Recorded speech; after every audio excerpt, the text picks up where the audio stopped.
Unfortunately, the fires are still rampant across our country, and the images that we've seen and been exposed to of the wildlife that is being killed, and the destruction of the land, and the news of people who've lost their lives, it's just been horrific and a very, very difficult time for all of us here across the country.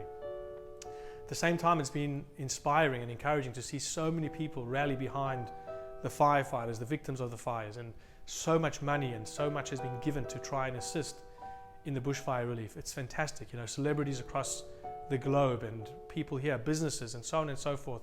The extreme kindness has been a wonderful thing to see and experience after such devastation. And I think there's an interesting message that perhaps we can glean from our parish this week, the parish of Vayechi. Jacob, in a sense, Yaakov is coming to the end of his life. At the end of this parish, he passes away. And of course, the end of life and what was going on was quite a difficult and tragic time for him and his family. But what does Yaakov do in his final moments, at the time of devastation, if you like? He uses it to bless his children. He uses his difficult time to find encouragement and words to bless his children and grandchildren.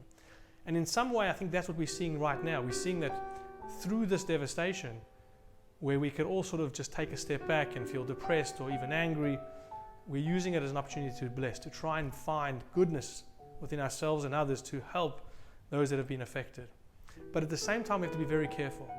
I noticed this, and fortunately, I don't think it's that common. At least I haven't seen it be too common. There was a page that was set up to fundraise and help animals and other victims through the bushfires, and the comments, there were some incredibly aggressive comments between people who had said certain things, and all of a sudden it turned into this hate between people. And I was thinking to myself, here you have people fundraising money to try and assist, to try and do good, but amongst themselves, they're attacking each other and hurting each other. So let's be very clear that all this kindness, all this generosity is phenomenal, but let's not keep it isolated to the bushfires.